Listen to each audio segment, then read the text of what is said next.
Halo, salam sejahtera untuk kita semua. Perkenalkan, nama saya Catherine Kepada-Satonawi dari Prodi Pendidikan Bahasa dan Sastra Indonesia tahun 2022, jurusan Bahasa dan Sastra Indonesia, Fakultas Bahasa dan Seni, Universitas Negeri Medan. Pada video kali ini, saya akan membahas tentang model pembelajaran dalam kegiatan belajar mengajar. Baiklah, sebelum saya membahas lebih jauh tentang model pembelajaran dalam kegiatan belajar mengajar, kita harus tahu definisi model pembelajaran terlebih dahulu. Menurut Udin dalam Hermawan pada tahun 2006 di halaman 3, model pembelajaran adalah kerangka konseptual yang melukiskan prosedur yang sistematis dalam mengorganisasikan pengalaman belajar untuk mencapai tujuan pembelajaran tertentu. Dengan membahas model pembelajaran tersebut, maka pertanyaan pertama yang mungkin diajukan adalah apa fungsi model pembelajaran? Beberapa fungsi secara khusus dari sebuah model pembelajaran seperti yang dijelaskan oleh Cawahan pada tahun 1979 adalah pertama, model pembelajaran dapat berfungsi sebagai pedoman yang dapat menjelaskan apa yang harus dilakukan guru. Dengan demikian, maka pembelajaran menjadi sesuatu yang ilmiah, terencana, dan merupakan kegiatan yang bertujuan. Kedua adalah pengembangan kurikulum. Model pembelajaran dapat membantu dalam pengembangan kurikulum untuk satuan dan kelas yang berbeda dalam pendidikan. Ketiga adalah menetapkan bahan-bahan pengajaran. Model pembelajaran menetapkan secara rinci bentuk-bentuk bahan pengajaran yang berbeda yang akan digunakan guru dalam membantu perubahan yang baik dari kepribadian siswa. Dan yang keempat adalah membantu perbaikan dalam pembelajaran.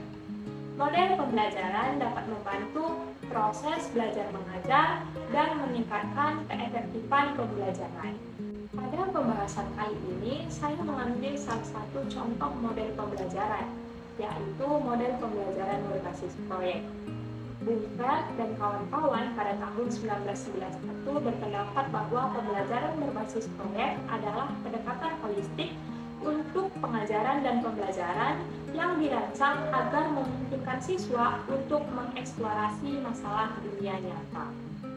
Selanjutnya adalah ciri-ciri model pembelajaran berbasis proyek.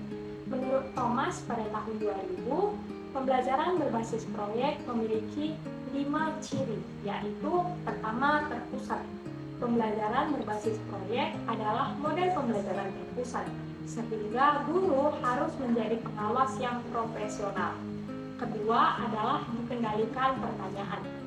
Fokus pada pertanyaan atau masalah yang mendorong siswa untuk memecahkan masalah dengan menggunakan konsep, prinsip, dan pengetahuan yang tepat. Ketiga adalah investigasi konstruktif. Proyek harus disesuaikan dengan kemampuan siswa dan proyek yang dilaksanakan harus membekali siswa dengan keterampilan dan pengetahuan baru. Keempat adalah otonomi. Aktivitas siswa sangat penting karena siswa adalah pengambil keputusan dan berperan sebagai pencari solusi. Dan yang kelima adalah realistis atau nyata. Kegiatan siswa menitik beratkan pada pekerjaan yang menyerupai situasi sebenarnya atau dunia nyata. Kegiatan ini menggabungkan tugas autentik dan menciptakan sikap profesional. Selanjutnya adalah langkah-langkah model pembelajaran berbasis proyek.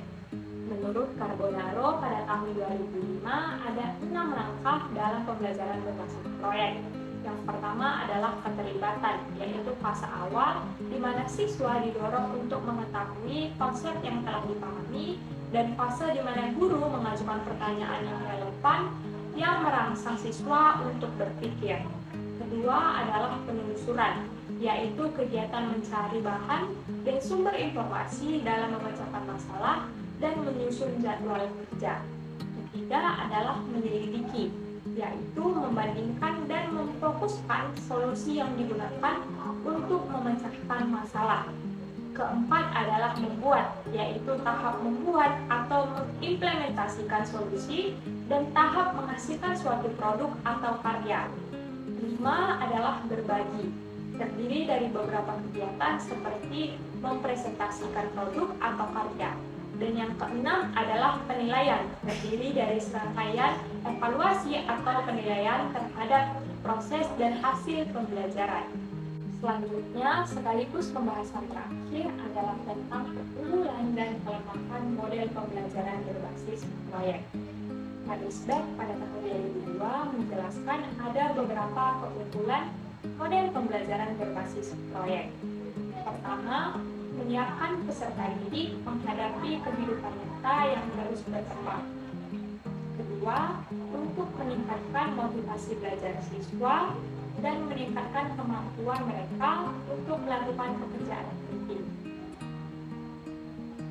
Ketiga, menghubungkan pembelajaran sekolah dengan dunia nyata. Keempat, mengubah sikap siswa tentang pekerjaan. Kelima, mengembangkan keterampilan komunikasi dan sosial siswa. Keenam, untuk meningkatkan kemampuan siswa dalam memecahkan berbagai masalah yang dihadapinya. Ketujuh, mengembangkan keterampilan siswa untuk menggunakan informasi dengan beberapa disiplin ilmu yang dimiliki. Sedangkan kelemahan pembelajaran berbasis proyek adalah satu, memerlukan banyak waktu untuk menyelesaikan masalah. Kedua, membutuhkan biaya yang cukup banyak.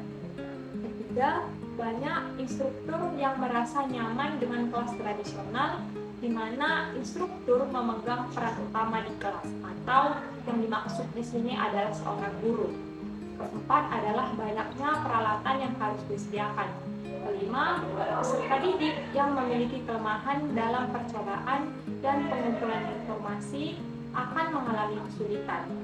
Keenam, ada kemungkinan peserta didik yang kurang aktif dalam kerja kelompok.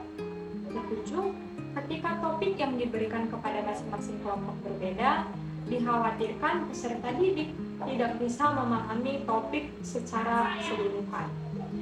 Jadi, kita dapat menyimpulkan bahwa model pembelajaran adalah rancangan kegiatan belajar agar pelaksanaan kegiatan belajar mengajar dapat berjalan dengan baik, menarik, mudah dipahami, dan sesuai dengan urutan yang jelas. Model pembelajaran merupakan salah satu komponen penting dalam pembelajaran. Demikianlah pembahasan singkat dari saya mengenai model pembelajaran. Harapan saya, semoga video ini bermanfaat untuk menambah pengetahuan penontonnya. Akhir kata, saya ucapkan terima kasih.